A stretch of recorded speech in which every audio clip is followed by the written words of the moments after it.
Approchons-nous avec crainte et tremblement devant le Dieu de gloire et d'éternité. Avec crainte, car il est le créateur des cieux et de la terre. C'est lui qui a créé toutes choses et par qui toute chose subsiste. Et avec tremblement, car nous ne pouvons comprendre, nous ne pouvons concevoir ni la largeur, ni la hauteur, ni la profondeur de l'amour de Dieu. Que la grâce et la paix vous soient données en abondance par la connaissance de Dieu et de Jésus notre Seigneur. Celui qui croit en moi n'aura jamais soif, dit Jésus. Je vous le déclare, c'est la vérité. Celui qui croit a la vie éternelle. Jean 6, 35 et 47. Que celui qui a soif vienne. Que celui qui veut de l'eau de la vie la reçoive gratuitement. Je vous invite à vous lever pour le premier chant, Maranatha, dans le GEM, le numéro 247.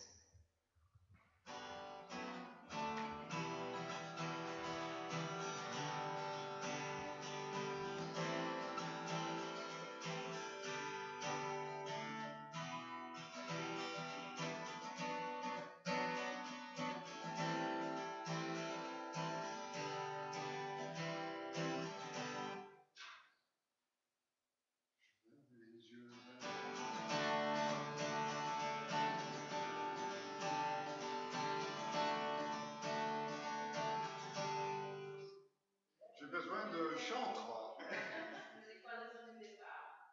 C'est un sol. Je lève les yeux vers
Gloire et louange à notre Seigneur. Je vous invite à vous rasseoir. Avant que le monde soit, et d'âge en âge, tu es Dieu. Dès la naissance de l'océan et jusqu'au terme de la course du vent, tu es Dieu. Dans la durée des choses créées, comme dans leur inconstance, tu es Dieu. Dans l'immensité de l'univers et dans le secret oublié de notre cœur, tu es Dieu. Tu es notre Dieu et nous te bénissons. Nous allons maintenant entrer dans un temps de louange avec 3 chants. Je vous invite à vous lever donc pour le premier chant, « Je loue ton nom éternel ».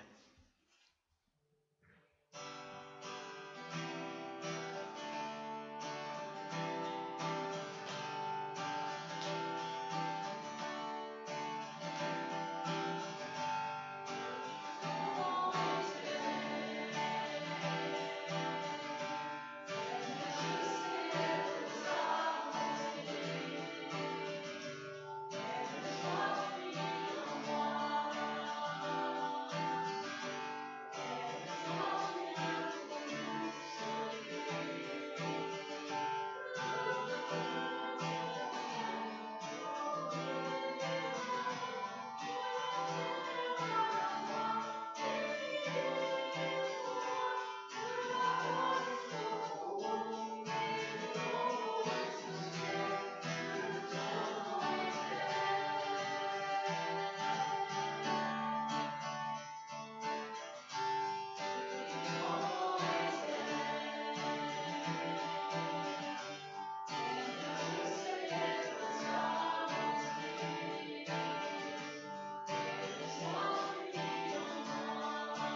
Nous pouvons rester debout pour le second chant, Le roi dans sa splendeur, le GEM 870.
Il reste encore un dernier chant pour ce temps de louange.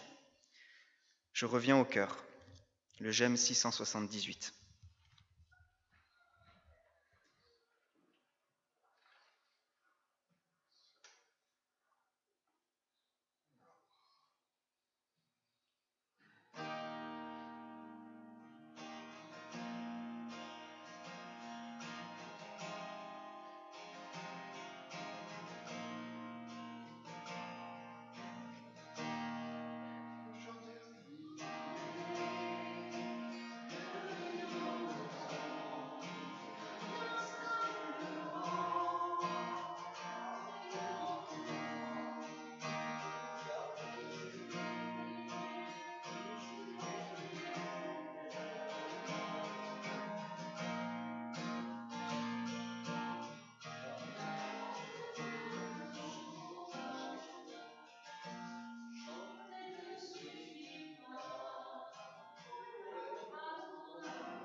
vous invite à reprendre place.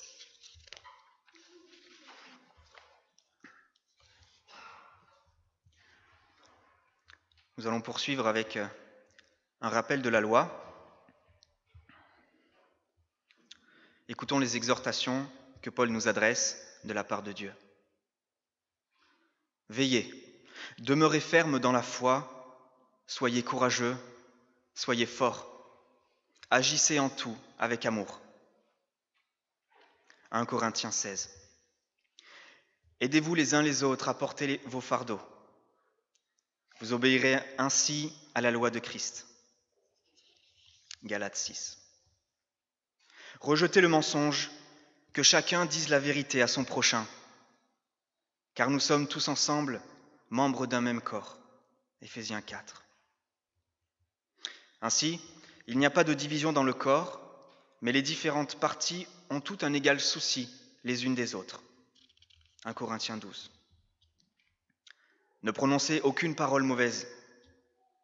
Dites seulement des paroles utiles qui aident les autres à progresser dans la foi et répondent à un besoin, pour faire ainsi du bien à ceux qui vous entendent. Éphésiens 4. N'attristez pas le Saint-Esprit de Dieu. En effet, c'est l'Esprit Saint qui produit en vous l'amour, la joie, la paix, la patience, la bienveillance, la bonté, la fidélité, la douceur et la maîtrise de soi. Galates 5. Soyez bons et pleins d'affection les uns pour les autres. Pardonnez-vous réciproquement, comme Dieu vous a pardonné dans le Christ. Éphésiens 4.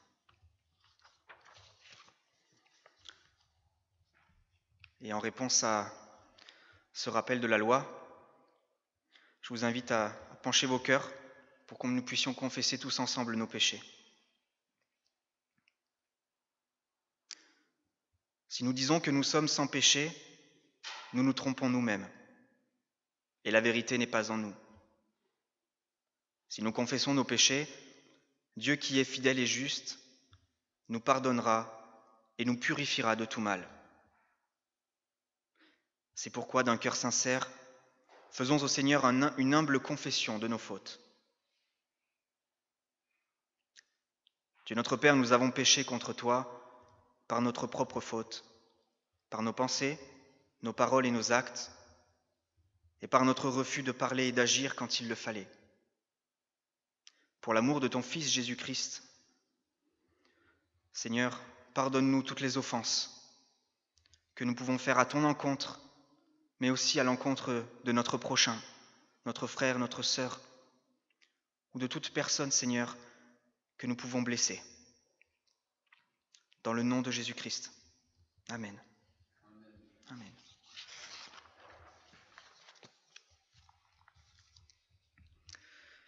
Et à la suite de la confession de nos péchés, puisque nous avons reçu Jésus-Christ dans nos vies, nous confessons l'annonce du pardon que Christ nous accorde par son sacrifice à la croix. L'Éternel est compatissant et il fait grâce. Il est lent à la colère et riche en bienveillance. Il ne nous traite pas selon nos péchés et ne nous rétribue pas selon nos fautes, car il sait de quoi nous sommes formés. Il se souvient que nous sommes poussière. Mais autant les cieux sont élevés au-dessus de la terre, autant sa bienveillance est efficace pour ceux qui le craignent. Comme un père a compassion de ses fils, l'Éternel a compassion de ceux qui le craignent. Psaume 103. Le pardon est pour tous ceux qui se repentent et se confient en Jésus-Christ, notre Seigneur. Amen. Amen.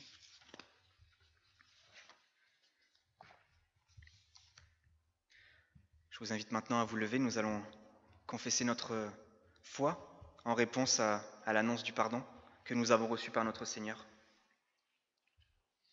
Donc, la confession ne sera pas affichée. Je vais simplement la lire. Et voilà. Avec l'apôtre Paul, nous croyons en Dieu le Père, créateur du ciel et de la terre.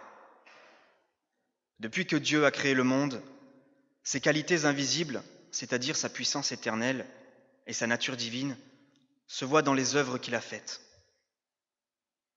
Dieu fait toutes choses conformément à ce qu'il a décidé et voulu lui-même. Nous croyons en Jésus-Christ, son Fils, notre Seigneur. Le Christ est l'image visible du Dieu invisible. C'est par lui que Dieu a tout créé dans les cieux et sur la terre. Il est la tête du corps que constitue l'Église. C'est en lui que commence la vie nouvelle, car le Christ est mort pour nos péchés.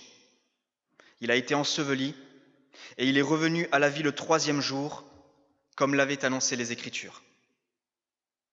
Si nous sommes morts avec lui, nous vivrons avec lui. Nous croyons en l'Esprit Saint. Il y a un seul Esprit qui donne la vie. Seul l'Esprit de Dieu connaît ce qui concerne Dieu.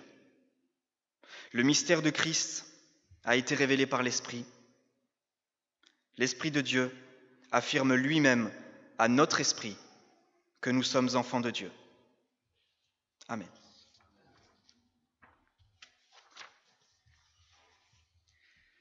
C'est maintenant le temps de l'offrande. Le Seigneur dit, Samuel dit au Seigneur, « Je n'offrirai pas au Seigneur mon Dieu des sacrifices qui ne coûtent rien. » 2 Samuel 24. Et dans la lettre aux Romains, c'est de Dieu, donc c'est de lui, par lui et pour lui que sont toutes choses. Amen.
Je vais maintenant prier pour l'offrande. Seigneur, tes serviteurs ont donné sans que leur main droite ne sache ce que leur main gauche a fait, mais vraiment que ce don puisse servir à l'édification de ton Église, à la propagation de l'Évangile et à la multiplication de tes disciples. Que ton Église soit une pierre vivante, animée par ton esprit. C'est maintenant le temps des enfants. Je vous invite à vous avancer.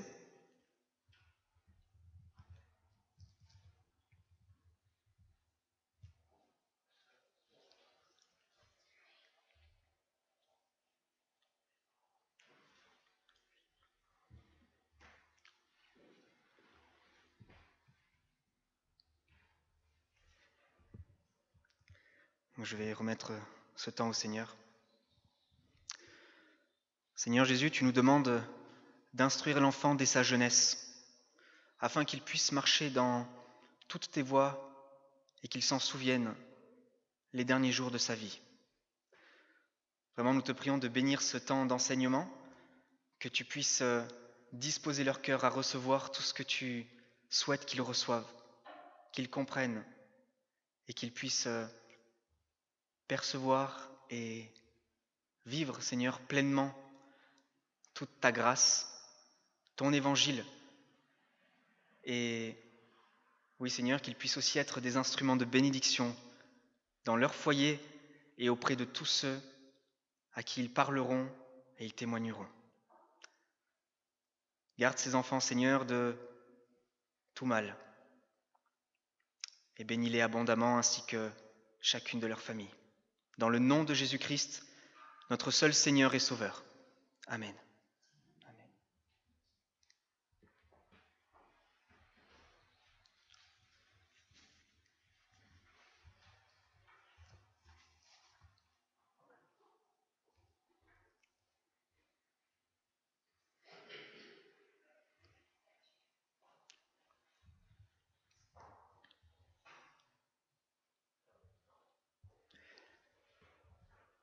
Nous allons poursuivre ce temps de culte avec un temps d'intercession afin que nous puissions prier pour nos proches, nos familles, les membres de l'Église, nos autorités, toute la situation aussi géopolitique, les guerres, tout ce qui peut aussi empêcher la propagation de l'Évangile. Et je pense aussi à notre Église, afin qu'elle puisse être une lumière au milieu de ces ténèbres, qu'elle puisse témoigner de la grâce de Dieu, qu'elle puisse témoigner de ce que Jésus-Christ a accompli et continuera d'accomplir, et qu'il n'y a rien au-dessus de tout ce que Dieu peut faire dans nos vies. Donc vous êtes libres de prier dans vos cœurs ou à haute voix, selon votre désir.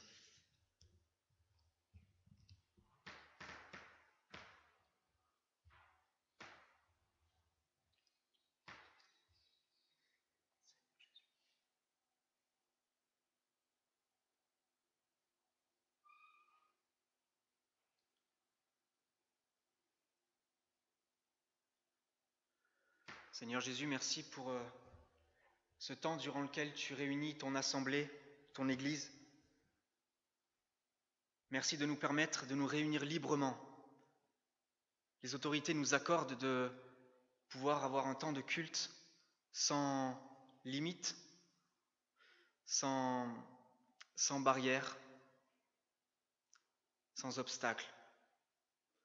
Et Père, nous savons que nous pouvons nous approcher de toi directement, sans aucun intermédiaire.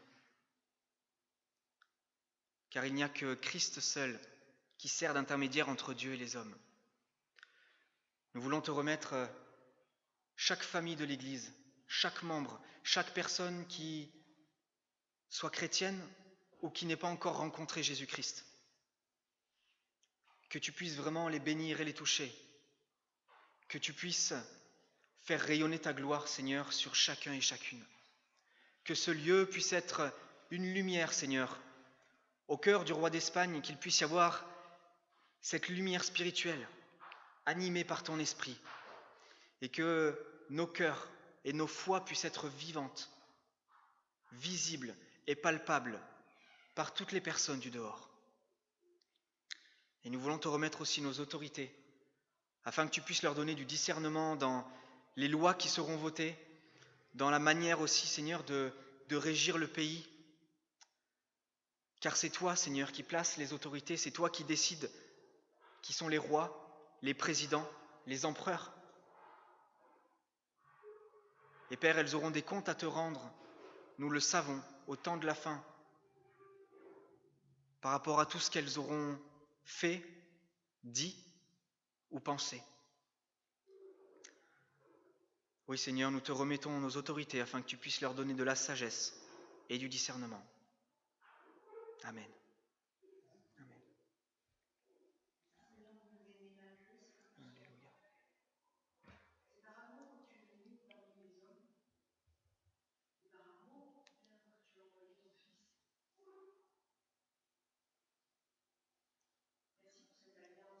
Alléluia. Seigneur Jésus. Amen. Alléluia. Amen.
Le Seigneur voit et entend chacun de nos besoins et il y répondra en son temps.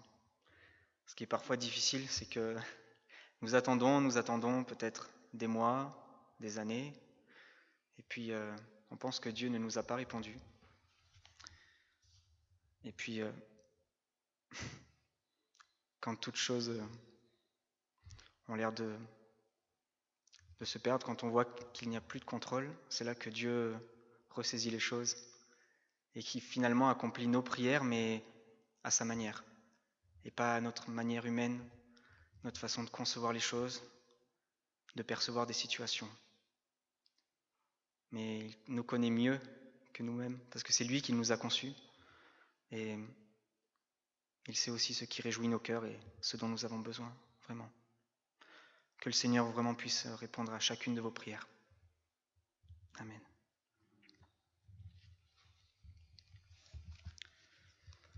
Nous allons maintenant passer au temps de la prédication. Donc le passage portera sur Daniel 5. Et avant de commencer ce partage, je vous invite à prier.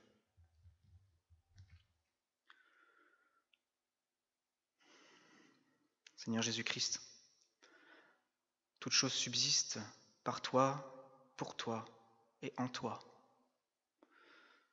Et nous voulons vraiment te prier de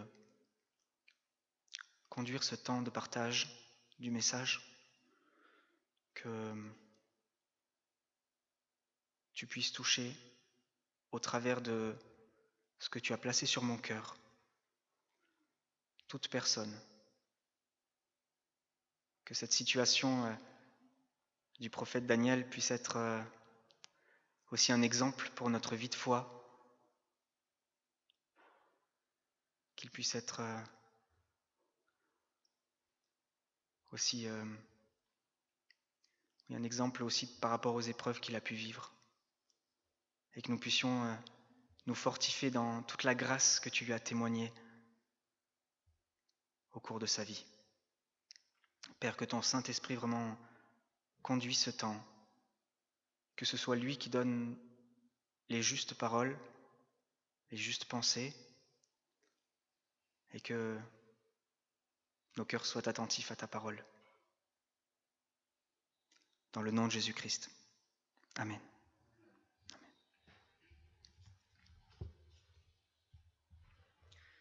Donc le passage portera sur le livre de Daniel au chapitre 5. Je vais rapidement faire une petite introduction donc, au livre de Daniel. Donc Daniel était prophète de l'Éternel. Son prénom signifie « Mon Dieu est juge », comme la tribu de Dan qu'on peut trouver dans les 12 tribus d'Israël, qui était la tribu des juges. Donc Daniel est parti en déportation avec ses amis. Donc ils étaient 4 à être emportés par Nabuchodonosor, donc roi de Babylone. Et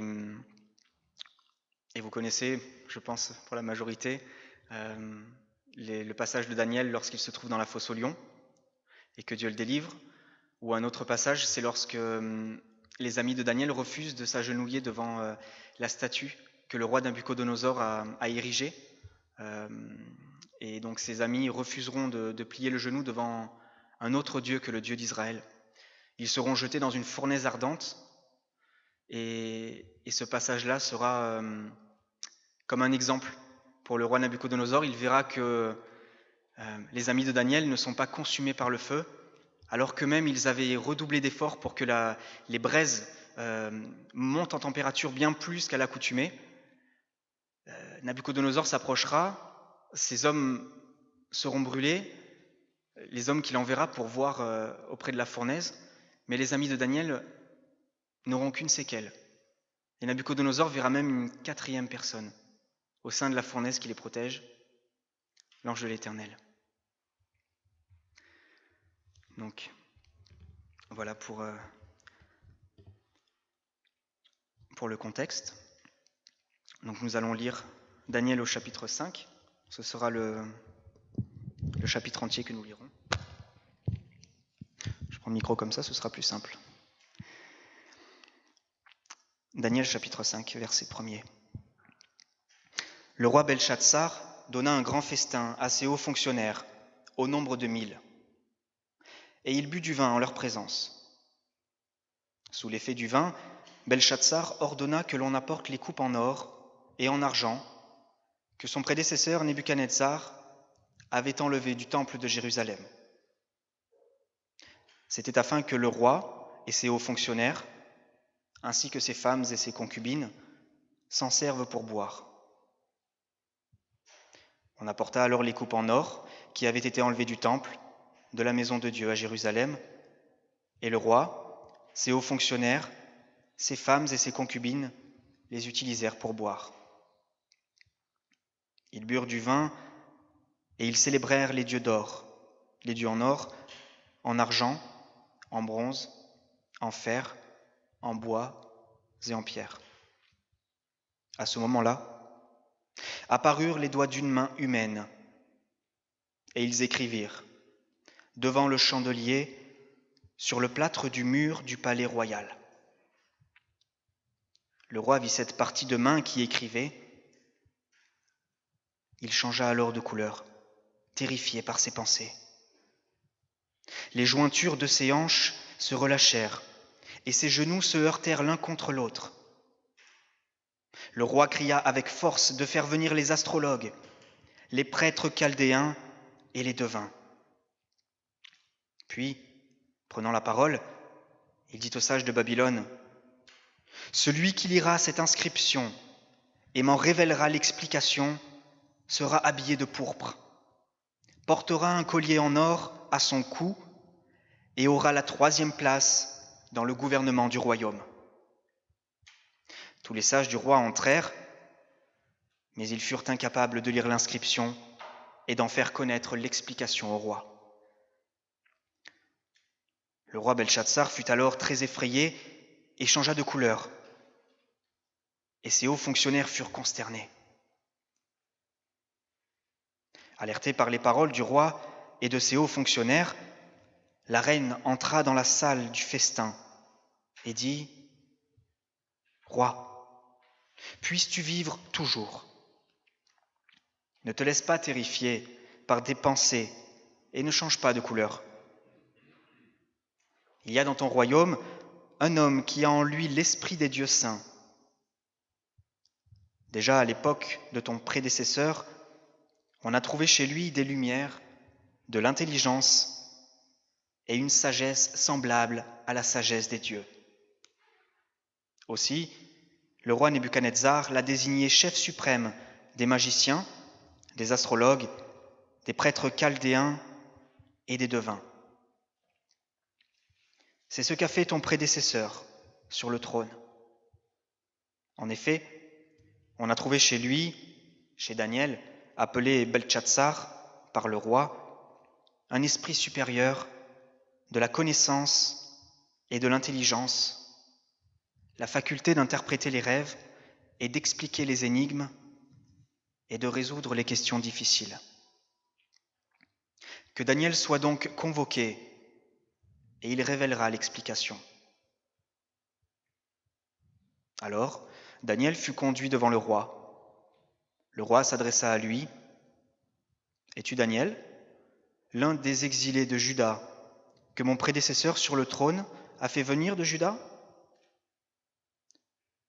J'ai appris à ton sujet que tu as en toi l'esprit des dieux, et qu'on trouve chez toi des lumières, de l'intelligence et une sagesse extraordinaire.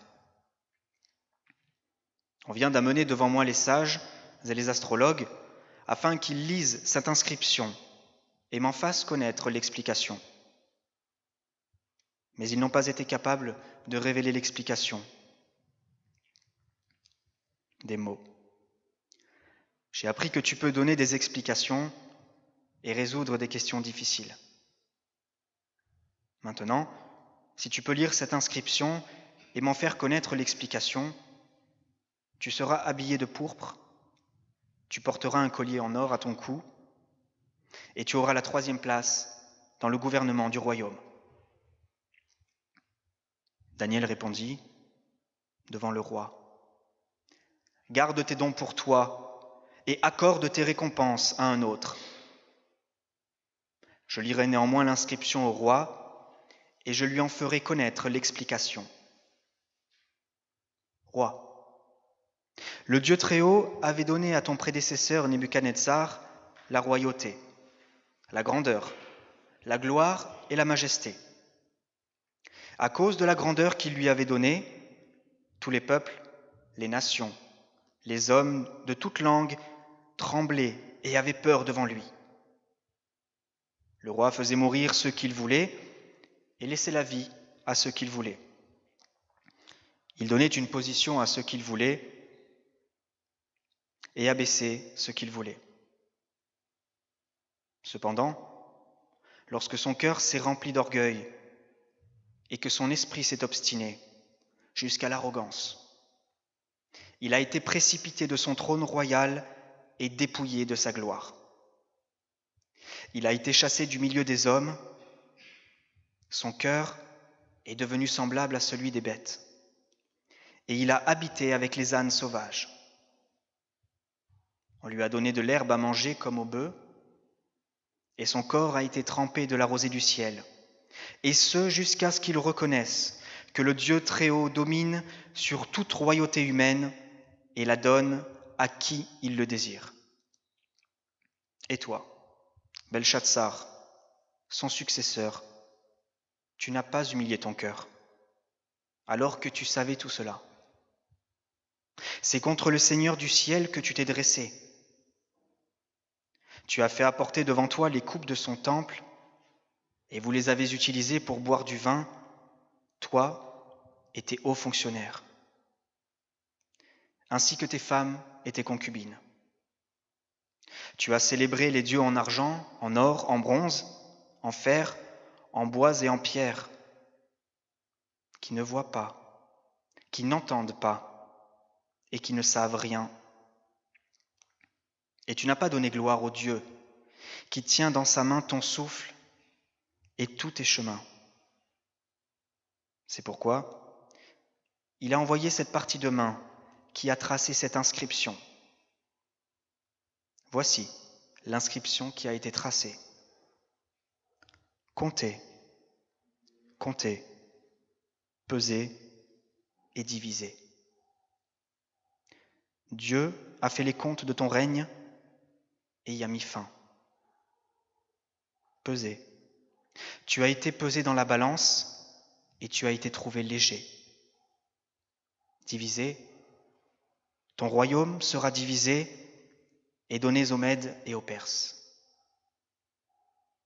Aussitôt, Belchatsar ordonna qu'on habille Daniel de pourpre, qu'on lui mette au cou un collier en or et qu'on proclame qu'il aurait la 3e place dans le gouvernement du royaume. La même nuit, Belchatsar, le roi des Babyloniens, fut tué. Jusqu'ici la lecture de la parole.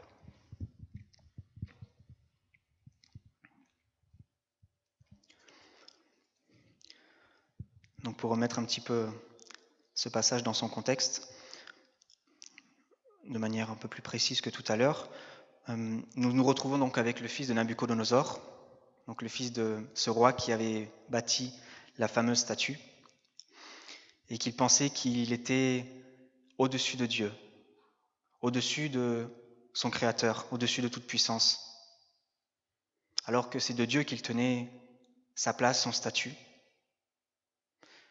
Et on voit bien dans ce passage qu'il se retrouvera comme condamné par sa propre arrogance, son propre orgueil, qui finalement le conduiront à la folie. Et une nouvelle fois, il se reproduit la même chose avec le fils de Nabuchodonosor.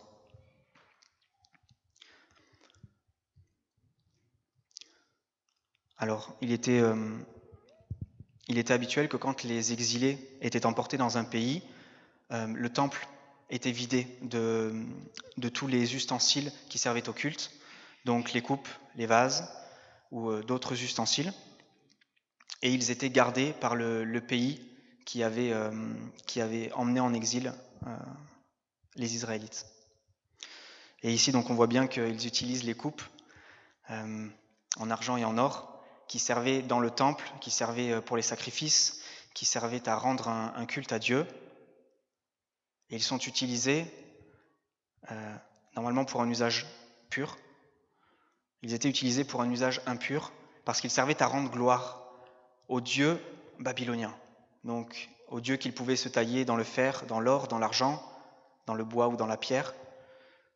Et du fait que ces coupes aient servi à un usage impur, Dieu laisse, voilà, vous voyez jusqu'au verset 4, juste à la fin du verset 4, au moment où ils burent le vin, Dieu intervient. Dieu intervient pour leur montrer qu'il est au-dessus de leurs dieux qui n'entendent pas, qui ne voient pas, qui ne savent rien. Et il est là pour montrer qu'il est le Tout-Puissant et que le roi qui est placé sur ce trône n'est rien face à celui qui l'a placé. Et c'est vrai que ça doit être quand même assez impressionnant de se retrouver pendant un festin et de voir une main en train d'écrire sur le mur des inscriptions, une main seule, non rattachée à un corps. Et je pense qu'on aurait tous réagi de la même manière que le roi Belshazzar. On aurait tremblé, nos genoux se seraient entrechoqués à la vision de cette main en train d'écrire. Et on voit une nouvelle fois que, comme son prédécesseur, le fils donc de Nabuchodonosor, Belshazzar, va utiliser des devins, va appeler des astrologues, va appeler tout un tas d'hommes, des médiums, qui vont essayer de traduire ce que Dieu a dit lui-même. Mais quand les hommes ne reconnaissent pas Dieu comme créateur, quand les hommes n'ont aucune relation avec Dieu, ils ne peuvent traduire ce que Dieu veut nous exprimer. C'est pour ça qu'il enverra donc tous ces sages, ces pseudo-sages, qui n'arriveront pas à lire.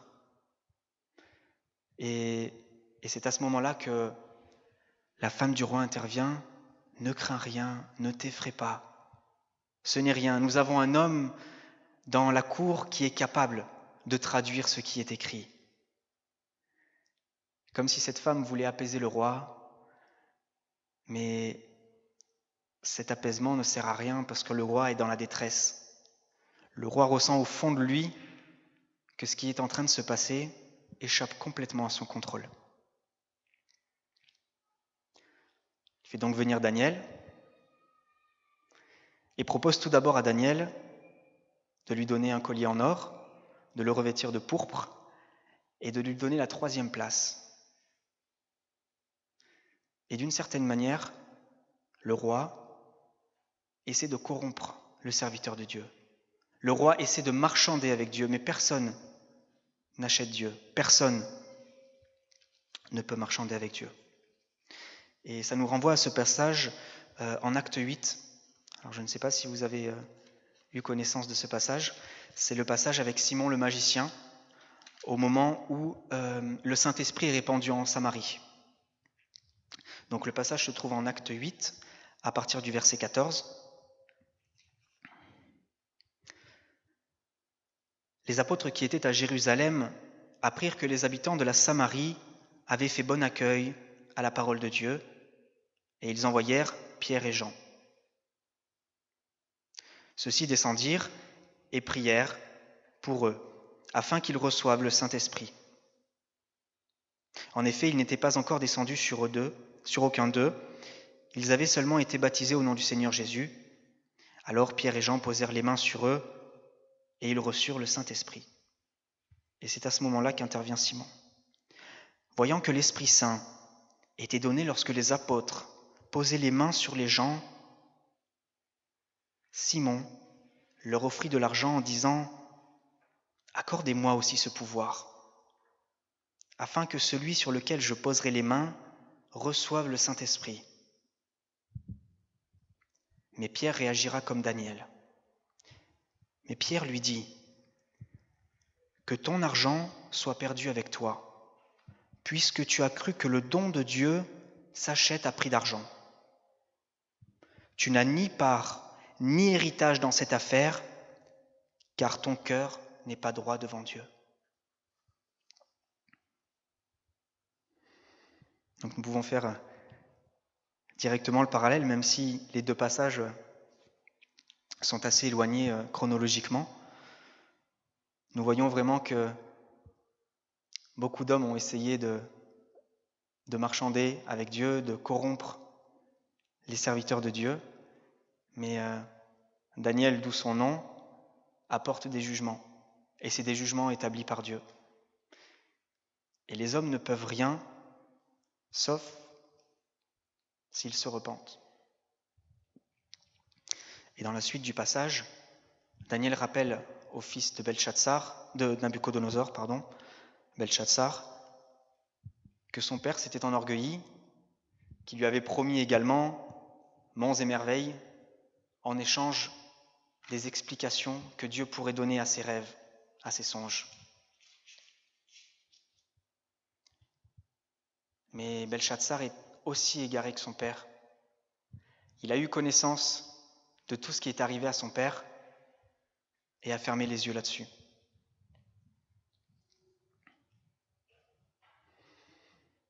Et je pense qu'il est important de se rappeler aussi que tout ce qui peut arriver dans nos vies, tout ce que Dieu peut faire, sert aussi à l'édification de notre foi, sert aussi à se remettre en question, à ne pas essayer de se placer au-dessus de Dieu,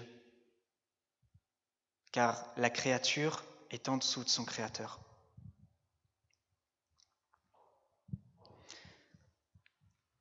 Donc à la suite de la proposition du roi, Daniel répondra directement et fermement en lui demandant de garder ses dons pour lui-même et en résumant toute la vie de son père, du père du roi, et lui expliquant que lui qui s'est enorgueilli, au fur et à mesure du temps, sur le trône sur lequel il se trouvait, ça n'a servi qu'à sa chute, jusqu'au moment où Dieu place un jugement sur sa vie et lui retire la royauté et le rend fou, parce qu'on disait qu'il était semblable à un animal et qu'il vivait avec les ânes et les bœufs et qu'il broutait l'herbe.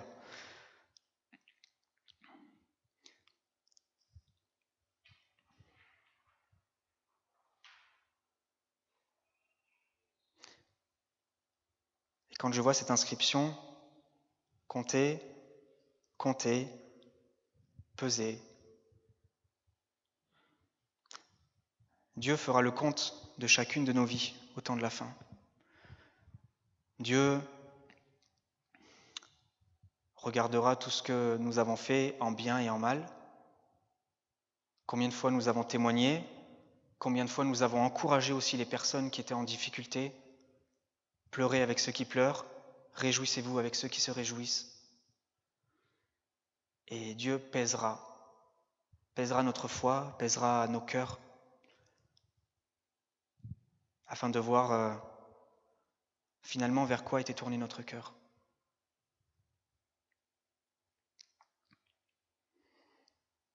Et là, le Seigneur nous parle, même dans ce passage, puisqu'il laisse au roi l'occasion de se repentir. Mais le roi ne veut pas se repentir. Dieu témoigne son amour, mais si l'homme refuse l'amour de Dieu, alors il se condamne lui-même. Et il est parfois difficile de reprendre son prochain, son frère, sa sœur. Très difficile de trouver les mots, la manière, suivant aussi les personnalités, les caractères de chacun. Mais le Seigneur dit à Ézéchiel, si tu vas voir le méchant et que tu le reprends et tu lui demandes de s'éloigner de sa voie, son sang retombera sur lui-même si il n'écoute pas. Mais il ne retombera pas sur toi. Mais si tu ne le reprends pas, son sang retombera sur toi. Et je pense vraiment, sincèrement, que le Seigneur nous appelle à témoigner, à encourager, à reprendre. Nous sommes un corps et bien souvent nous agissons en tant qu'individus. Nous sommes dans une société, une culture très individualiste qui ne regarde pas à son prochain mais qui regarde à ses intérêts. Nous regardons notre nombril et nous nous disons « J'aimerais avoir plus d'argent, une plus belle voiture, une plus grande maison, partir en voyage, faire le tour du monde ou acquérir des biens. » Mais le plus grand trésor, c'est Jésus-Christ. Et c'est le seul trésor qui ne s'achète pas. La bonne nouvelle ne s'achète pas. Et l'apôtre Pierre, devant le temple, dans le livre des Actes, dira aux paralytiques devant le temple, « Je n'ai ni argent ni or, mais tout ce que j'ai, je te le donne. Au nom de Jésus-Christ, lève-toi. » Et oui, le témoignage, la proclamation de l'Évangile n'est pas réservé qu'aux pasteurs, qu'aux étudiants en théologie. Nous avons certes une étude plus poussée de la Bible, mais Dieu utilise tout le monde. Que nous connaissions en totalité la Bible ou non, que nous puissions citer les versets parfaitement ou non, que nous vivions une période de maladie, de difficulté, Dieu nous utilisera pour témoigner. Et cette semaine, j'ai été faire de l'évangélisation avec un ami de la faculté de théologie. Et en fait, quand vous évangélisez, vous voyez finalement tous les profils de personnes qui vont réagir à l'évangile, chacun à sa manière. Nous avons eu des personnes qui ne nous ont même pas regardés et qui ont tracé leur chemin, d'autres personnes qui ont refusé catégoriquement d'entendre parler de Jésus-Christ, de Dieu, de l'évangile, de la Bible. J'ai croisé également une dame musulmane.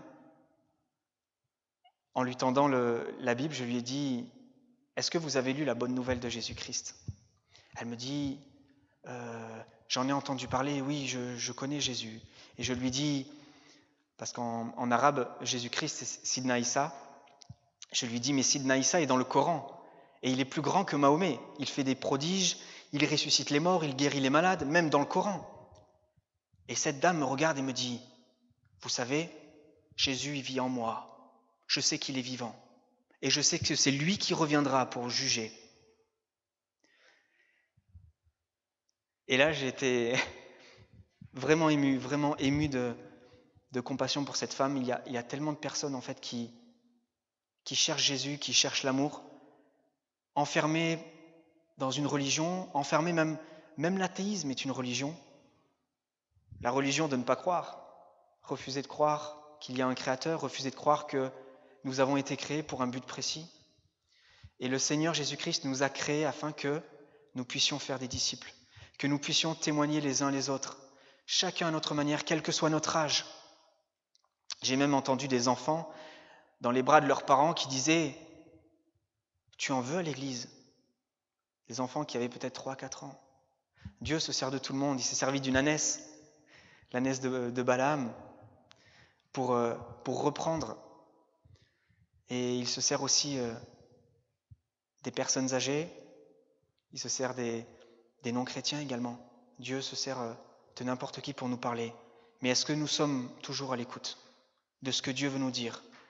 Est-ce que nous ne voulons pas rester focalisés dans « moi je veux comprendre seulement ce que je veux comprendre. Je veux que ce soit ma volonté qui s'accomplisse. Je veux qu'on réponde à mon besoin. » Mais est-ce que, moi le premier, je ne place un jugement sur personne? Est-ce que nous cherchons à répondre aux besoins de Dieu? Est-ce que nous cherchons à répondre aux besoins du cœur de Dieu, d'augmenter le nombre des personnes qui seront inscrites sur le livre de vie, des personnes qui seront sauvées.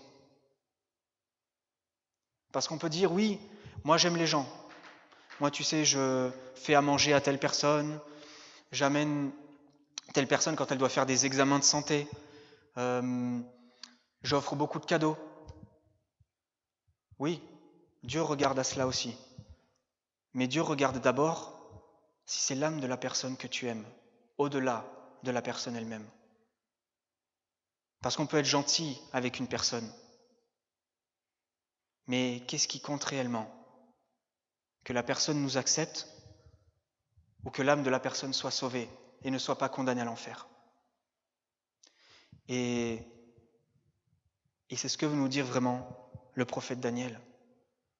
Que nous regardions à ce que Dieu nous dit, que nous ne cherchions pas tout un tas de manières différentes de traduire les paroles de Dieu, mais que nous ayons une véritable communion cœur à cœur avec lui.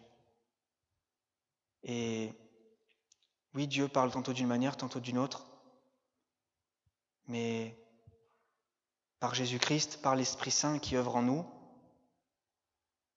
nous pouvons comprendre la volonté de Dieu. Nous pouvons comprendre ce que Dieu attend de nous.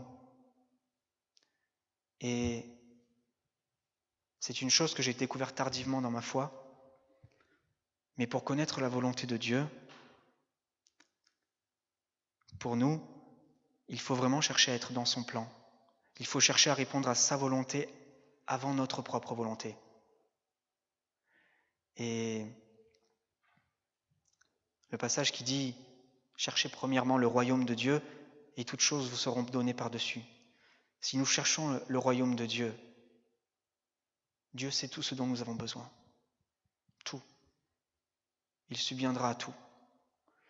Mais voilà, que nos cœurs puissent être des cœurs remplis d'amour pour les âmes qui ne connaissent pas Christ, mais aussi celles qui connaissent Christ. Que nous puissions nous édifier mutuellement. Et nous retrouver tous ensemble dans le royaume de Dieu.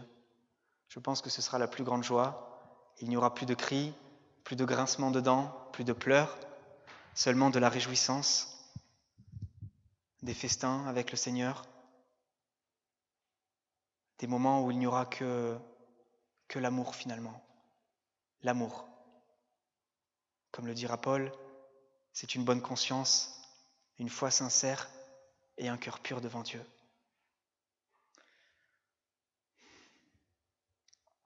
Que le Seigneur soit béni et qu'il soit loué.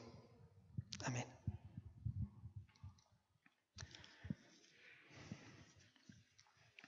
J'invite maintenant Laura qui va nous chanter un cantique.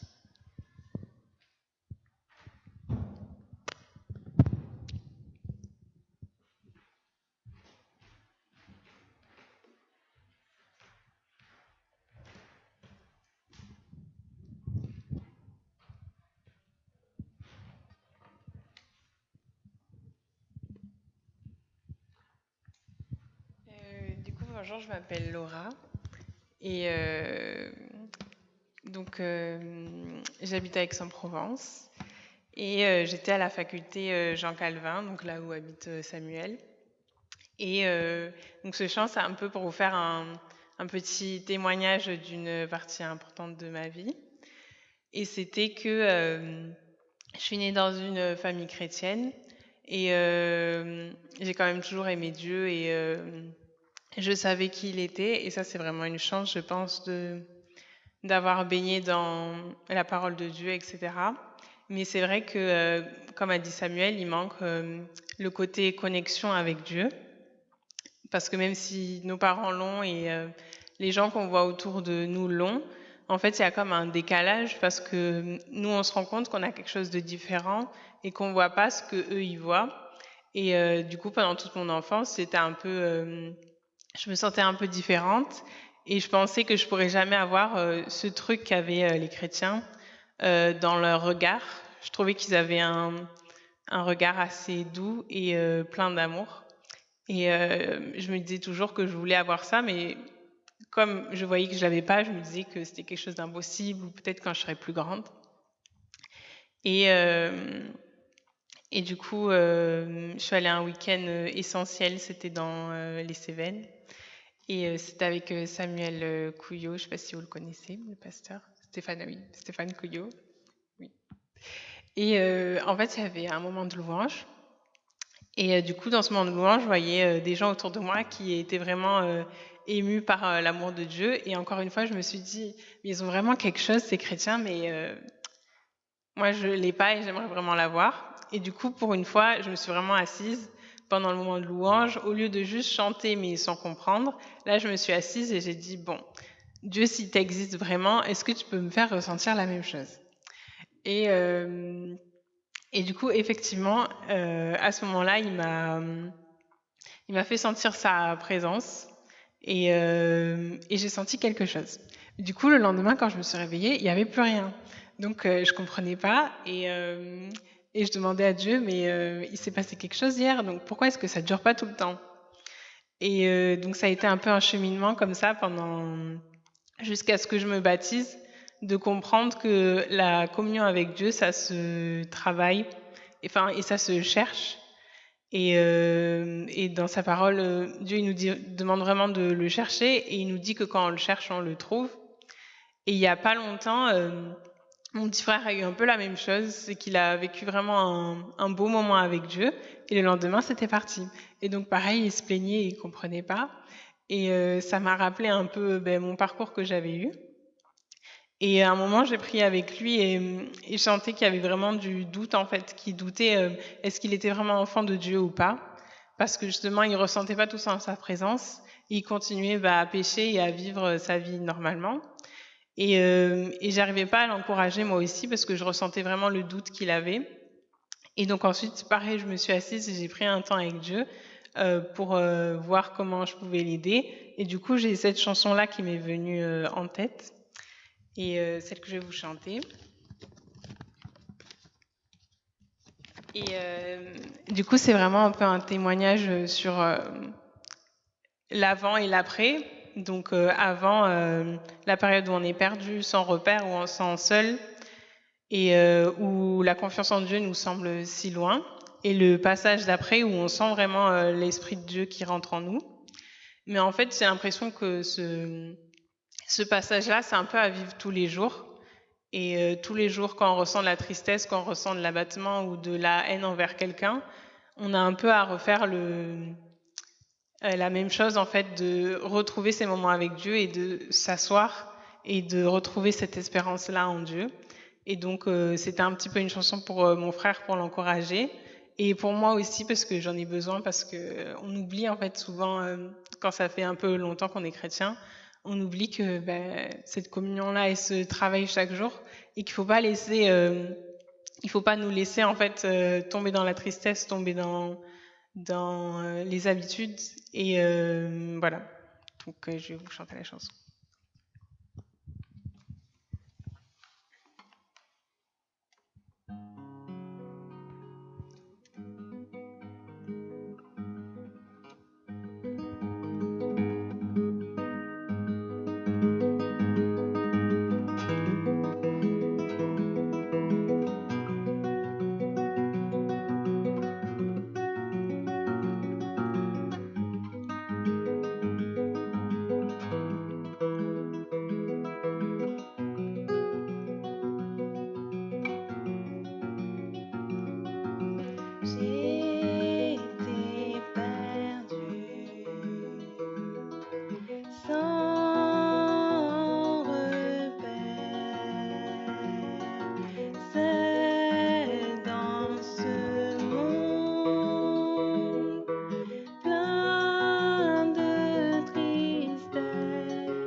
j'ai proclamé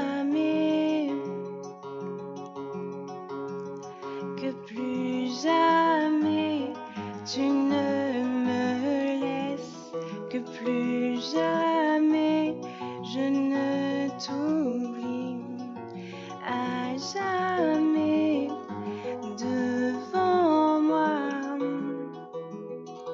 tu traces mes pas. C'est ma promesse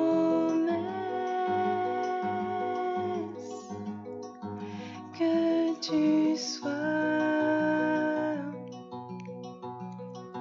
mon espérance. C'est ma promesse que tu sois mon espérance.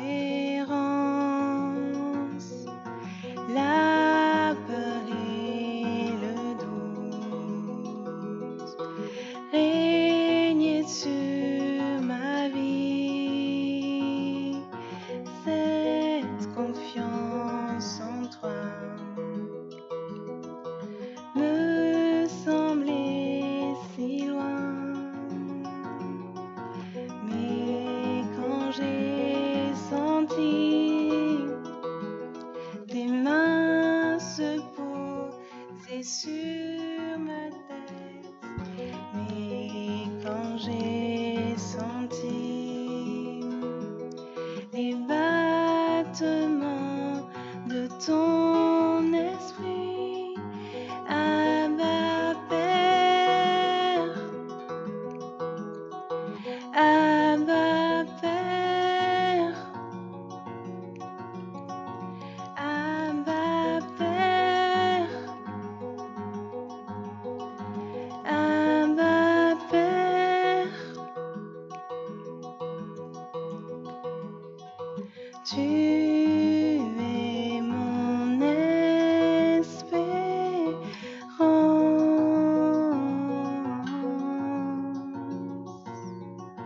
Tu es celui qui me réconforte. Je crois que quand je te parle, tu m'entends. Même dans le doute, tu réponds, tu comprends. Abba Père, Abba Père, Abba Père, Abba Père.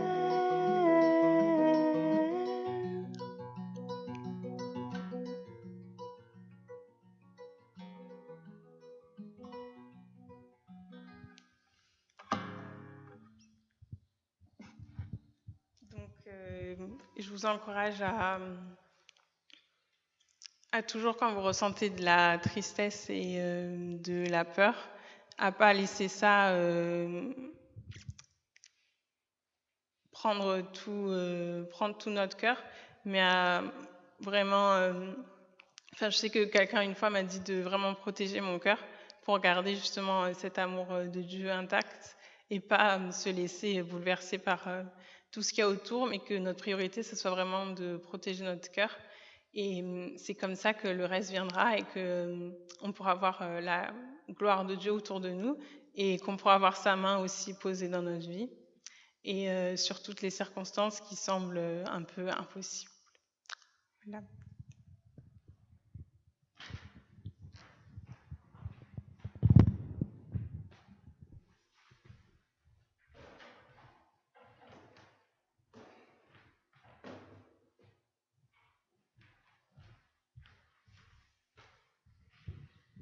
Merci Laura.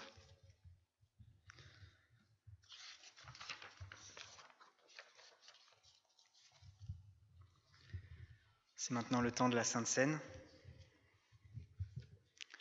J'invite Gérard à s'approcher. Merci.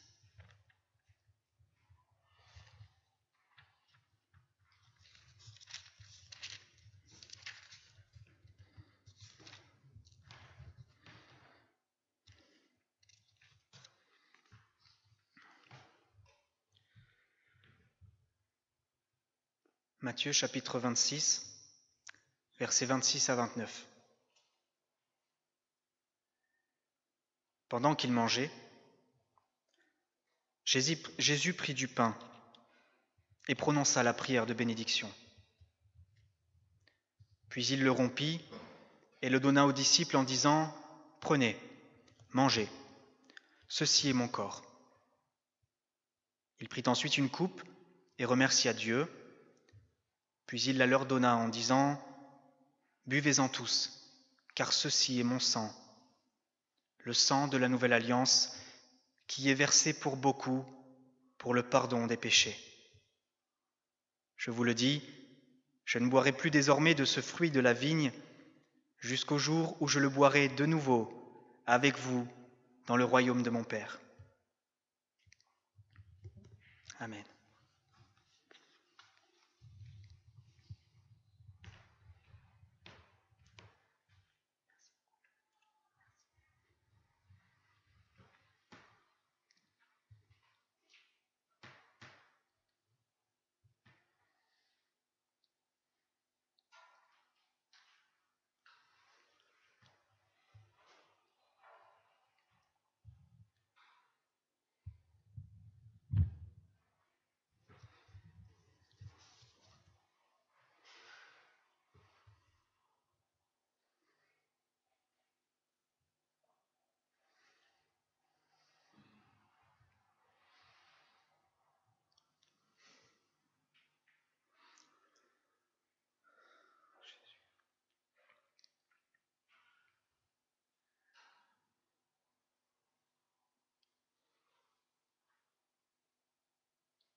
Par ce pain, nous nous souvenons que Jésus-Christ a donné son corps pour nous, comme sacrifice.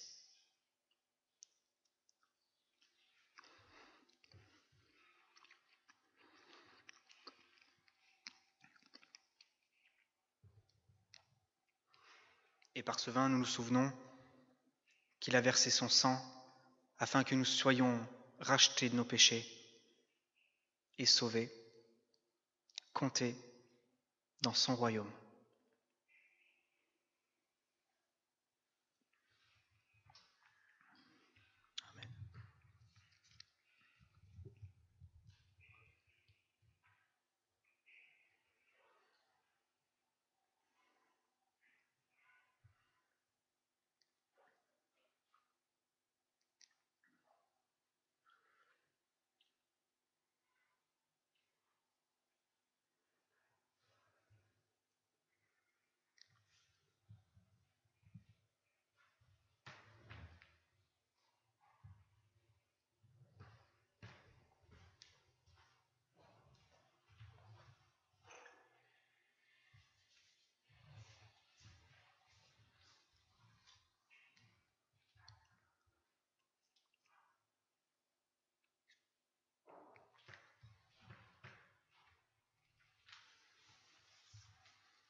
Notre culte touche maintenant à sa fin.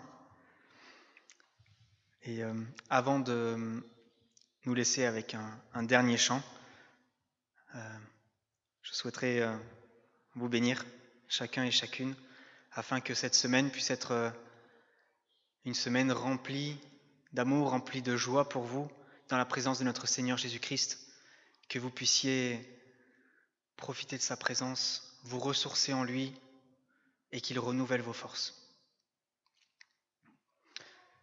Je vous invite à vous lever.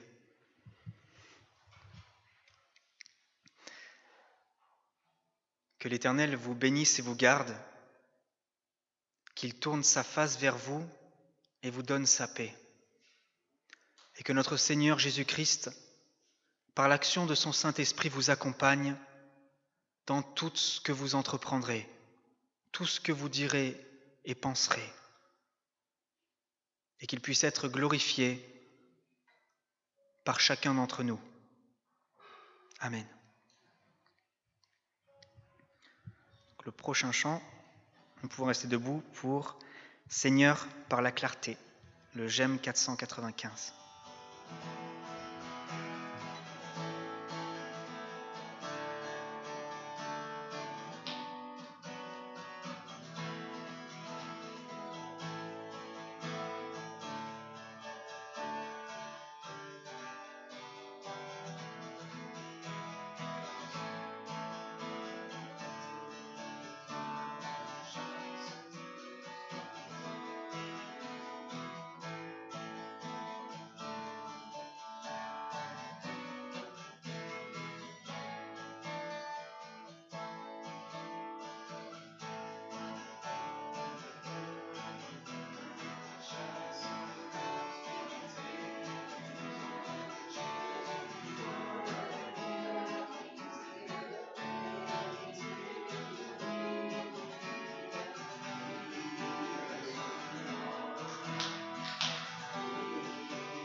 vous invite à reprendre place. Il va y avoir juste 2 petites annonces.